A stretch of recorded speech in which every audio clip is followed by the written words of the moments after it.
The night began with the usual sparkle of late-night energy as Jimmy Fallon bounded onto the stage, his trademark grin lighting up the studio and the audience roaring with applause as he introduced Mark Wahlberg, the Hollywood star known as much for his no-nonsense attitude as for his blockbuster roles. And at first the interview unfolded with easy banter, laughter bouncing between them as Jimmy teased Mark about his latest film and Mark responded with dry humor that drew chuckles from the crowd, yet beneath the warmth there was a subtle edge of stiffness in Mark's posture, a sharpness in his replies that suggested not all was well. And as Jimmy steered the conversation toward a subject that struck a nerve, the tension that had been simmering just out of sight began to rise, setting the stage for a showdown no one in the studio could have foreseen. Jimmy leaned in with his playful grin, trying to coax out a story that would send the audience into laughter, but the subject touched on old controversies Mark had long tried to bury, and the moment the words left Jimmy's mouth the shift in the air was undeniable. For Mark's smile flattened, his jaw clenched, and though he answered at first with a measured calm, his tone carried an unmistakable weight, a warning cloaked beneath polite words, and the audience, sensing the unease, grew quieter, their laughter dying down as Jimmy pressed again, perhaps mistaking the tension for banter, but each question only dug deeper into a wound Mark refused to reopen until at last his voice sharpened, cutting through the studio like a blade, leaving Jimmy startled and the crowd wide-eyed in stunned silence.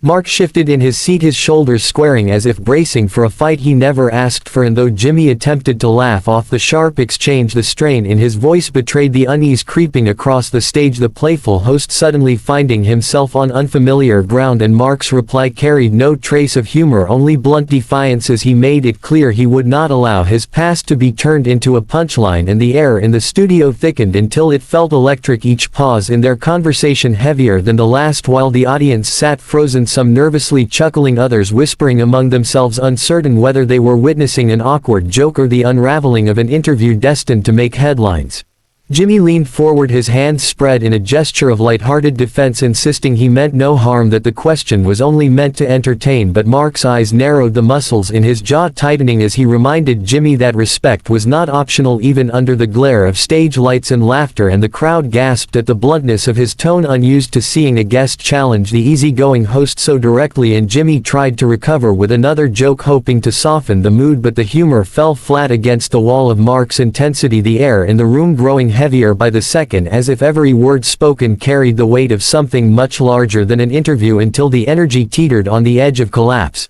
Mark leaned back in his chair, his silence louder than words, as Jimmy attempted once more to steer the conversation into safer waters, but the damage had already been done, and the frustration that had been simmering inside Mark broke through in a sudden burst of blunt truth as he declared that he had not come on the show to be mocked or cornered, and that if respect could not be maintained, then he had no reason to remain. And the crowd reacted with a stunned murmur torn between disbelief and awe as Jimmy's trademark grin faltered, leaving him visibly unsettled, and the producers behind the cameras scrambled with nervous glances, realizing that the moment teetered dangerously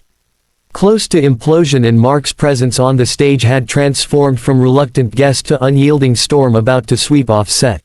Mark rose from his chair, the movement deliberate and unhurried, yet charged with unmistakable finality as he straightened his jacket and squared his shoulders, the tension in the room palpable as the audience held its collective breath. And Jimmy leaned back slightly, his smile faltering into a thin line of surprise and concern, while the stage lights seemed to catch every flicker of emotion in Mark's eyes, a mixture of resolve and simmering frustration. And when he reached for his microphone with a steady hand, the silence in the studio was deafening, the crew exchanging urgent looks as if time had slowed, and the viewers at home felt the electricity of a confrontation turning into a climax no one could have predicted, while the murmurs and gasps in the audience punctuated the drama that was about to unfold as Mark made the irreversible decision to exit. Mark's footsteps echoed across the polished studio floor as he made his way toward the wings, the audience frozen in shock, their whispers and gasps barely audible over the thud of his shoes. And Jimmy rose slightly from his chair, reaching out instinctively with a hand half raised, in vain as though he could call Mark back or stop the inevitable. But Mark's pace did not falter, his gaze fixed ahead, the storm of tension behind him leaving a trail of stunned silence in its wake. And as he disappeared behind the curtain, the cameras caught every stunned face, the crew behind the scenes scrambling to regain composure, and the live broadcast shuddered under the weight of a moment that had turned from light-hearted entertainment into an unforgettable confrontation that would dominate headlines and social feeds for days to come.